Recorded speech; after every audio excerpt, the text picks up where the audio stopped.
Not long ago, University of Pennsylvania neuroscientist Nicole Rust was studying how memory works in the brain, but she couldn't shake an experience that kept happening. There were these calls by the heads of our funding agencies that there was some sort of disconnect between the things that researchers like myself have been discovering and what society needs from us. With all the research into how our brain works, all the MRI scans and studies, why is it that we haven't been able to reliably treat most brain conditions, including depression, schizophrenia, and Alzheimer's? That's where it's been a bit of a mystery. Like, why haven't we made more progress in understanding and treating those conditions? So that's really what Elusive Cures was all about, is trying to figure out what's it going to take in order to make breakthroughs in that stage.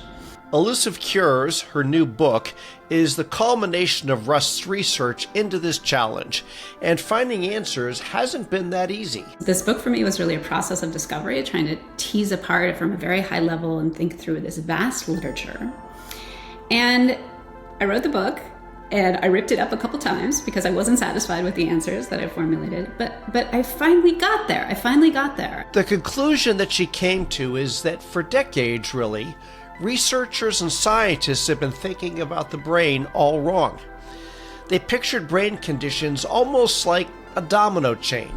Some gene caused some molecule to dysfunction, and if they could just find that one point of failure, well, they thought they could fix it. So that was the idea, that there was this one common pathway along which everything worked. But if the whole field is built on the wrong startup assumption, everything downstream then naturally collapses. And the brain, Rust argues, is definitely no domino chain.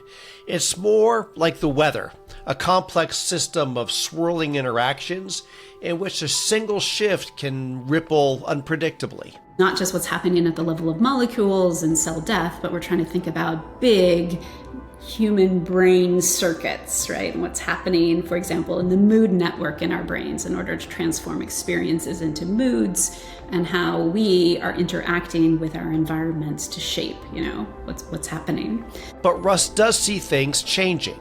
Researchers and technology are catching up. 25 years ago when I was in graduate school, we could really only record from a single brain cell at a time, its neural activity. Today, we can record from 1 million neurons at the same time in a mouse. The technology is incredible. And so for the first time, we can actually evaluate the brain's activity at this very high resolution, at the resolution of individual brain cells, which is what we need. And she hopes her research on why we haven't made progress on brain treatments, combined with these advancing technologies, will lead to what she calls a new grand plan for brain research. So instead of find the broken domino and fix it, it's something like embrace the complexity, create models of the system to determine their fragility, what's going wrong, and also determine what engineers would call control, but I would call a treatment to shift the brain from disease to health. From the University of Chicago Podcast Network, welcome to Big Brains, the show where we explore the groundbreaking research and discoveries that are transforming our world. I'm your host, Paul Rand. Join me as we meet the minds behind the breakthroughs. On today's episode, why neuroscience hasn't solved brain disorders and how we can change that. The University of Chicago Leadership in Society Initiative guides accomplished executive leaders in transitioning from their long-standing careers into purposeful encore chapters of leadership for society. The initiative is currently accepting candidacies for its next cohort of fellows. Your next chapter matters for you and for society. Learn more about this unique fellowship experience at leadforsociety.uchicago.edu. Today's episode of Big Brains is supported by the Court Theater, Hyde Park's Tony Award-winning theater located on the University of Chicago campus. Here, timeless stories speak to today's world. From Sophocles to Tom Stoppard, Carol Churchill to Anton Chekhov, and August Wilson to Tennessee Williams. When you're at Court Theater, you know you're going to see something bold and provocative, something that will move you and make you think. You know you're going to get a great theatrical experience unlike anything else, one that only could happen on the south side of Chicago. Reimagine what classic theater can be. Visit Court Theater, that's Court, TheaTre.org.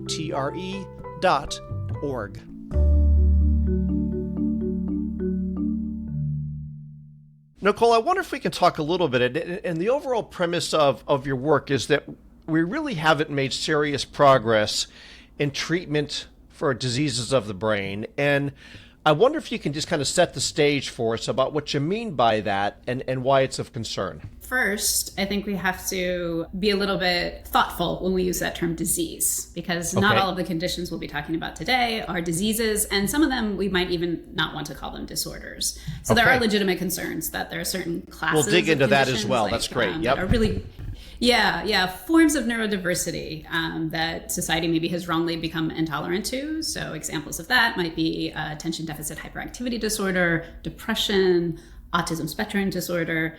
So when we use this term, we definitely want to be thoughtful about how we're using it, and with really in an empathetic spirit, right? There are individuals who are diagnosed with conditions, and maybe they don't think of themselves as having a condition.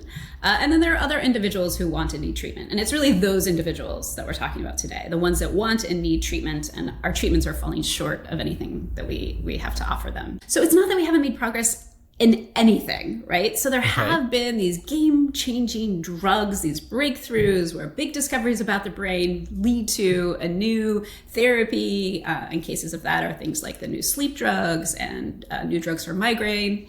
But there are classes of disorders that have really just been really difficult to understand what causes them and understand how to create new treatments. And so those three classes are our neurodegenerative conditions, so things like Parkinson's and Alzheimer's disease, our neuropsychiatric conditions, so depression, anxiety, psychosis, and then the intellectual disability. So these are neurodevelopmental disorders like intellectual disability. Another neurodevelopmental disorder is autism spectrum disorder. Let's take maybe one of the conditions as a way of talking about it. Let's take depression. And when we think about depression as a condition, what have we learned and why do you think it's not enough? So in some sense, we all know what causes certain cases of depression. We all know someone who has gone through a very traumatic experience, which they didn't necessarily recover back to full force from, like the death of a loved one. We all know about the role of poverty and trauma, and it's creating the susceptibility to depression. So that's kind of those types of causes are ones that live outside the brain. So these are external causes. Okay. And so then there's a question of, well, what's happening inside the brain as a consequence of those causes? And in some cases, it's also, we know that some individuals with depression, you can't really point to any one external event that happened to them. They just seem to enter or be susceptible or more sensitive to bouts of depression. So one of the big mysteries for a very long time has been what's been happening inside the brain. Back in the 1960s, there started to be these ideas that maybe depression is about a chemical imbalance of the brain. Right. So we serendipitously discovered this class of drugs that we call the antidepressants. And those were discovered, it was a fascinating story behind that one. The first antidepressant was discovered when they were doing clinical trials for the lung-infecting bacteria tuberculosis. And what they found is the people who took this drug in the clinical trials were dancing around. They were joyous. And so they said, well, maybe this could be mood uplifting. And so this was the first clinical trial for an antidepressant. So we've had many antidepressants since, and we've even learned a lot about how they operate at the chemical level in our brain. So when two brain cells connect together, they release a chemical in order to facilitate that communication. And these antidepressants, they modify how much chemical is released or how long it's released and so on. So this led to this idea about the chemical imbalance theory. Right. But fast forward, it doesn't explain everything. So for example, some of these antidepressants, they increase the amount of chemical that's released into the synapse between these two brain cells that are communicating. But that happens pretty quickly after you start taking these drugs. And the drugs themselves, in terms of their mood uplifting properties, that doesn't kick in for weeks or months. So there's a big question, what's happening during those weeks and months in order to make antidepressants work? There's so much we don't know about the brain and depression. We can't put someone in a brain scanner and determine whether or not they're going through a depressive or a psychotic episode, for example. We can't look at a brain and determine if it's depressed. We don't even really understand how our brains take our experiences and transform them into our moods. So it turns out that emotion research, mood research is a really, really difficult area of neuroscience. And so while we're beginning to make some progress in that realm, it's because we're starting to think about the brain in a slightly different way, not as there's a broken step in a really long chain, and that step is chemicals that might be embracing the brain more and thinking about this new way, embracing more of its complexity. And that's what I talk about in Elusive Cures. Yeah, and so this, in some ways, you talk about this approach is the molecular neuroscience framework, which kind of, to me, helps set up an understanding of how we have historically thought of how the brain is working. Can you expand a little bit more on that for me, please? Yeah, so back in the 1990s, neuroscience really began to adopt this way of thinking about the brain, which in the book I introduce as the molecular neuroscience framework. What it does is it envisions the brain as a very long sequence of dominoes that are all kind of tied together. So it's a very satisfying way to think about how anything works. We've all done the thing, right, where we set up the dominoes. And very logical. We tip the first one and they all fall into. Yep. Yes, it's very logical. It's about how causes lead to effects. Right. And so this domino chain was really set up with the emergence of some remarkable technologies, including the ability to sequence genes and also to image what's happening in the brain non-invasively using a technique called MRI that I'm sure many of the listeners have actually had done to themselves. So the way the molecular neuroscience framework works is it all begins with the genes. So genes then are expressed, and that creates a program that's used to create brain cells. The brain cells are wired together into these brain circuits, and it's the activation of those brain circuits that leads to all of our functions and dysfunctions. So everything that we do, seeing, hearing, remembering, deciding, imagining. And the idea then is that if there's a type of dysfunction, like maybe Alzheimer's disease or perhaps psychosis, that is reflected in our patterns of brain activity. Now, there's a single feedback loop in this idea such that our environments, what we experience, actually shapes how our brains are wired up. And that happens via feedback, or we input these experiences through our senses, and then that reshapes these brain circuits by changing how the genes are expressed. And that was the molecular neuroscience framework. It caused a lot of brain researchers, including myself, to focus on how causes lead to effects in the brain, like how the expression of a gene leads to one of these brain circuits, or how activity leads to behavior. And so that was really the agenda of that era, was to map these cause-effect chains, and under the presumption that dysfunction follows from a broken domino in the chain. The goal is to pinpoint the broken domino, and then we can go in and target it for a fix. And that applies to any type of condition. Is that right? That it was all? Yes, absolutely. Yep. Now, the implications of this level of understanding has had some pretty big restrictions, not only in terms, it sounds like, in your mind, of how we have come to understand these different conditions, but arguably even how drug companies are choosing or not choosing to invest in continuing to look for answers. Absolutely. So with this idea that it's singular broken dominoes in the chain that are causing individuals' disorders, there was a hunt for finding the broken dominoes and then targeting them for a fix. And in the case of something that had to do with the molecular level, like the gene that was expressed, maybe a genetic variation or mutation, the idea was that we would target that level with a drug. And so there was the pharmaceutical industry was very interested in trying to target those broken dominoes with exquisite selectivity.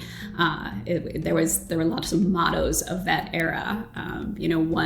One disease, one drug, one molecule type of mottos. Yeah. And so in terms of this whole idea of when, again, the human genome sequence, it just didn't lead to those solutions. And so when was the realization that this approach was not delivering what the expected and hoped for outcome was going to be? Yeah, it happened gradually. It unfolded across decades. In some cases, you will get a disorder that can actually be linked directly to the mutation of an individual gene. One example of that is cystic fibrosis is always the mutation of a single gene. There are other types of disorders that are weakly linked to maybe one or a handful of genes. Alzheimer's is an interesting case for many individuals. If you inherit a variant of Alzheimer's, it will increase your risk for getting Alzheimer's, but it won't insure it. And then there are other classes of disorders that are linked to hundreds of genes very, very weakly. And this is the example of some of the psychiatric conditions. So depression, anxiety, autism, these schizophrenia. If you inherit these variants, it will increase your risk, but really there's a weak link between the disorder and the genes that you inherit, not one of these strong links for particular genes.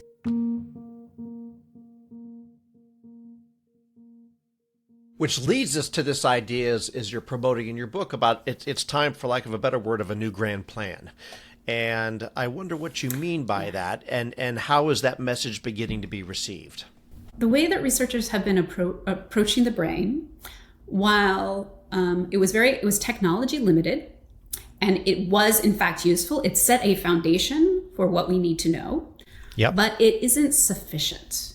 And the problem is we've been massively oversimplifying the brain. The brain is held up as the most complex thing in the entire universe. And so you can ask the question, what's so complicated about it? A domino chain, maybe it has many levels, but domino chains ultimately aren't really that complicated, right? So what's so complicated about the brain? The brain is full of these feedback loops. So causes that lead to effects that feed back on themselves as causes.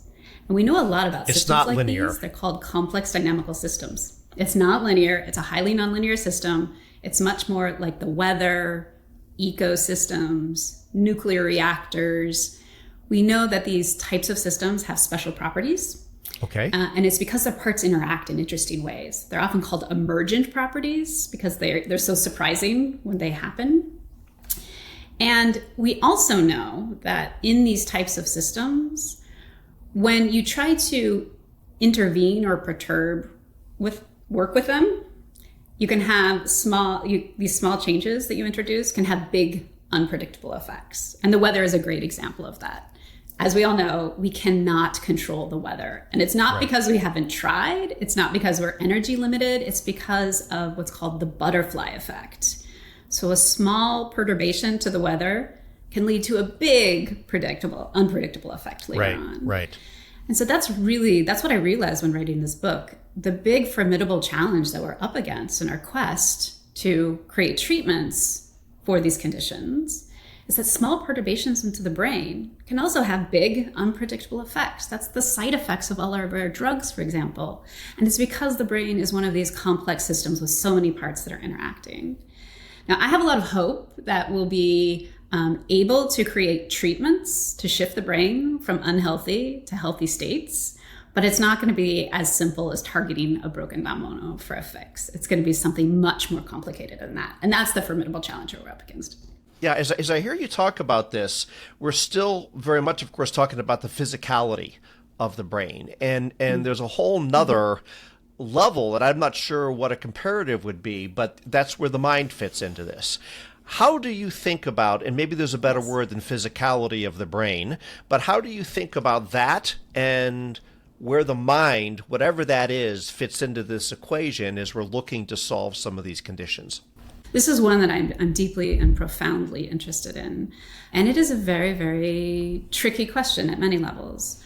For example, that what you're talking about, the problem of subjective experience, we often call it, is one of the big things holding back progress in psychiatric conditions. Tell me what you mean by subjective experience. Those functions. Yeah. One of the things that makes studying emotions really hard is there is no objective ground truth to emotion. So let's just compare emotion and memory. If I want to study memory, I can create a memory task. For example, I can show you pictures and I can ask you, have you seen this picture before? And there's an objective right or wrong answer. You have or you haven't. In comparison, I can ask you, how happy are you right now, Paul? there's no objective answer to that. Only you know how happy you are. And there's no right answer to how happy you should be. I can't create an objective test in order to study it. Right. And so that makes emotions very difficult to study. We're very limited to studying them, for example, in humans that can actually make subjective reports. And sometimes it's even hard for us to tap into our feelings. But it's very difficult to ask, for example, an animal how they feel. So it takes a lot of the types of research that we typically use in neuroscience to make progress off the table. Or makes it more complicated, I should say. We have to work around it. So yeah, that problem of subjective experience and how does the brain give rise to the mind, and what can we access about the mind? What can we access about the brain? It's a hugely challenging problem, and it's one that. So before I wrote Elusive Cures, I used to study memory, seeing and memory, and then I zoomed out and got a big bird's eye perspective on all of brain mind research.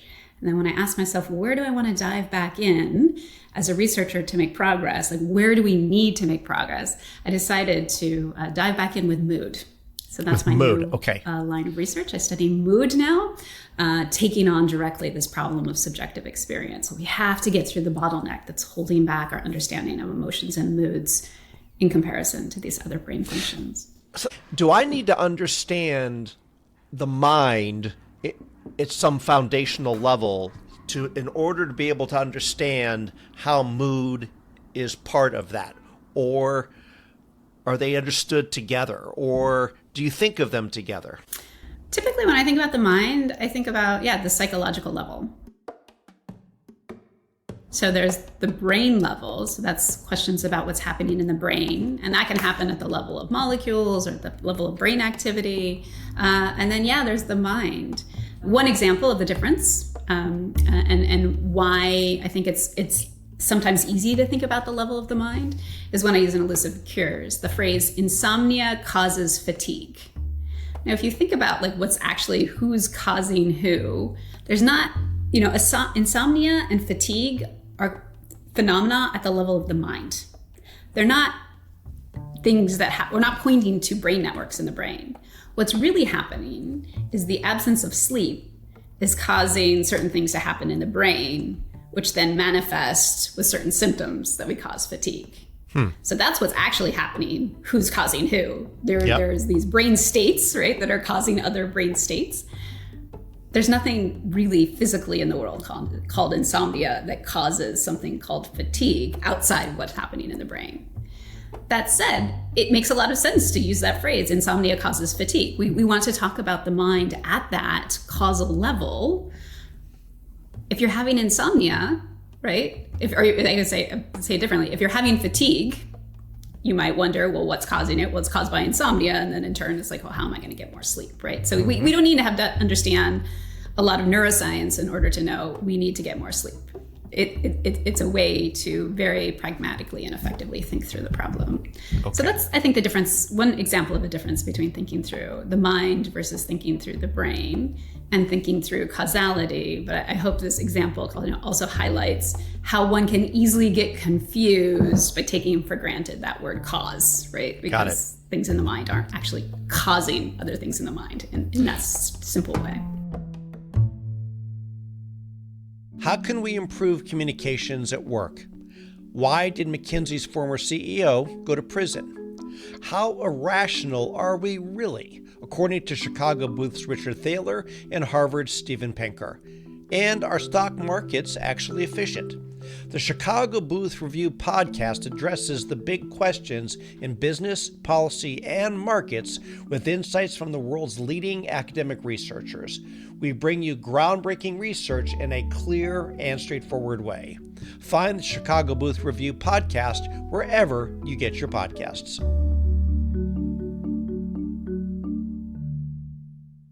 So you are now focused on mood, and I wonder if we can start with a definition of how you think about what mood is, and why do you think it is compelling enough to make it your new direction of your studies?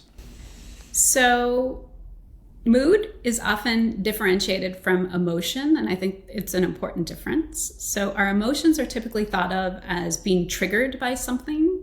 So if I see a tiger, I will become afraid. Our moods tend to be more diffuse and slowly changing. And so then the question is, well, why is that?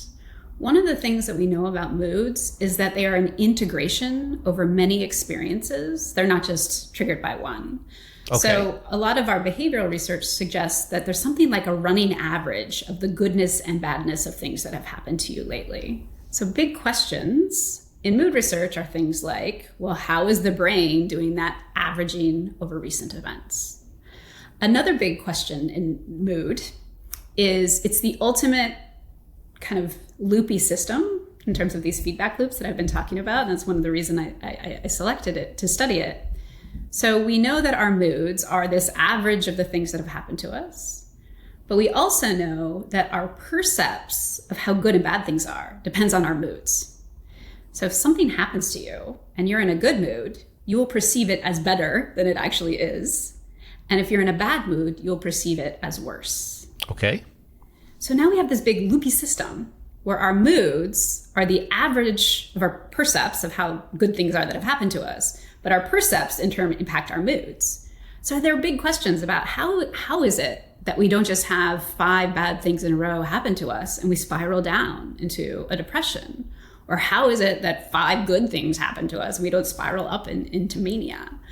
So we have all these mechanisms that presumably reside in our brain in order to keep mood within a normal range. And one of the questions is, when someone is getting out of that normal range, what about those mechanisms are going awry? So those are kind of some of the classic questions that we're after in mood neuroscience. Okay. Another question that we're after is the question of what bits of the brain are actually taking in your experience and then transforming them into mood. We're really interested in creating big models of how that works so we can hand those models off to our clinicians who do things like stimulate the brain non-invasively. You can stimulate the brain with magnets and that's one treatment for depression, actually. You can target TMS, it's called, transcranial magnetic stimulation, but it doesn't work for everyone. And so maybe for some individuals, that's the wrong treatment, it's the wrong brain area. So we want to give them big maps of how the brain, the mood network, and what each bit of it is doing, so they can then transform these maps into clinical treatments. As you now look to switch your research, is there a fundamental question or two that you feel like you really have to answer about mood in order to understand it even to a greater degree? Yeah, so for me, the one that we're really trying to, I've kind of hinted at some of the questions we're trying to approach out of the gate. But the way we approach mood is, it turns out that a really terrific mood induction paradigm is to have individuals play gambling games. When you play a gambling game, when you win, it makes you happier. And when you lose, you become less happy. Okay. And what's really nice about these is we can have individuals play many trials of this, and we can ask them every few trials, how happy are you right now? How happy are you right now? And then we can see what their mood depends on in the gambling game.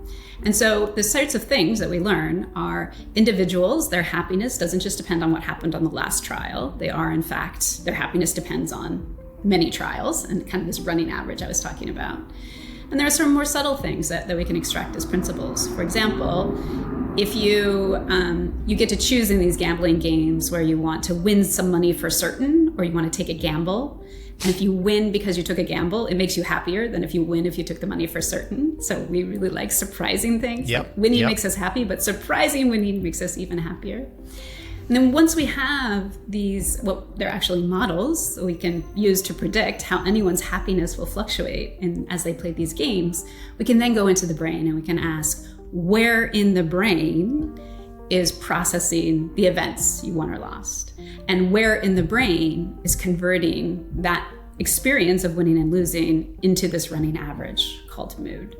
So we're trying to create these big, loopy dynamical systems maps that I was talking about that we can then hand to our clinical colleagues who are trying to design new therapies for transcranial magnetic stimulation and on, in order to create clinical therapeutics. Okay. That's one way that we're really, that's one class of questions we're really interested in. But I also want to emphasize that part of this research that I do It's really just trying to understand the nuts and bolts, and we have no idea where it will lead. So looking into the brain and trying to understand how the brain does this, like how the brain stops, we were talking about this loopy loop, how does the brain stop the system from spiraling out of control, either into depression or up to mania? Those principles might give us insights on how to create new behavioral therapies that have nothing to do with the brain at all. So there are a whole suite of of therapies that are quite effective for some individuals at treating depression and anxiety, but they don't work for everyone, right? And so everyone is always on the hunt for kind of new ideas about how these systems work that we can then use to design new therapies.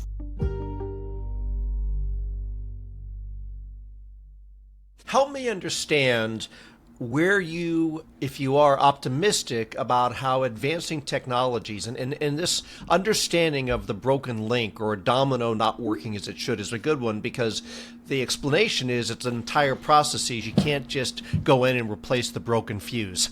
You have to think of it collectively. Yeah. How is the research and the technology advancing that will help us understand that processes, and part of it is, to your example of it can't be self-reported only because that limits it. How do you see the technology evolving to help figure out where in the flow something is not working as it's intended to work? Yeah, I think the key insight is that when you get these big feedback loops, it's really hard to think through how these systems work just in your mind. And that's where these mathematical models come in, just like the weather.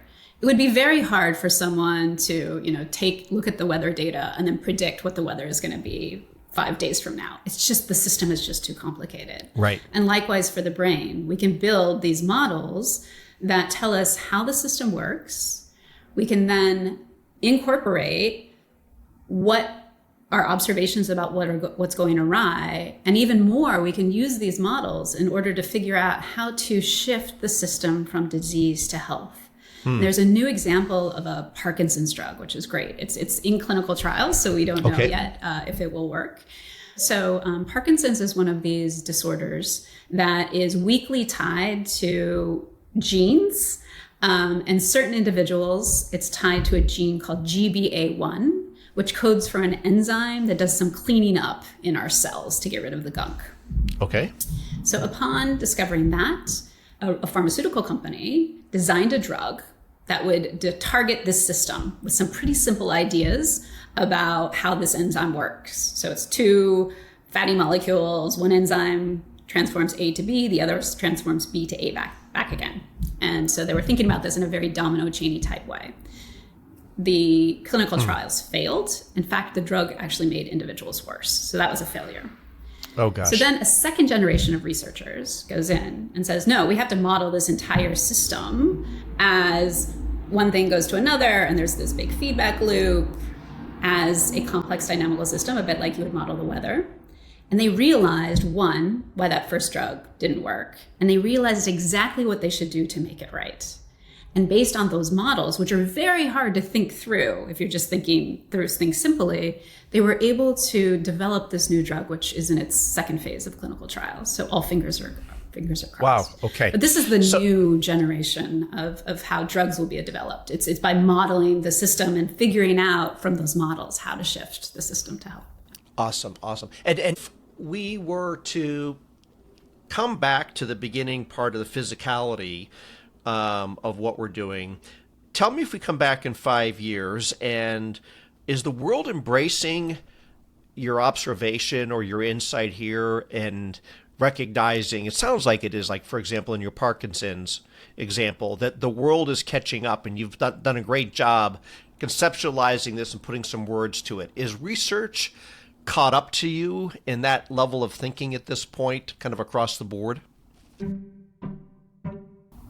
Yeah, I do want to emphasize, when I wrote Elusive Cures, my intent wasn't to swoop in as the genius who was going to boss everybody around. Yep. It was really I'm a scientist, and as scientists, we're all in the weeds. It was to zoom out and look around and see what the genius of our era was. So that's really what this book was about. And so I was channeling the genius of our era and trying to write it down and synthesize it. So I was really acting as much more of a curator.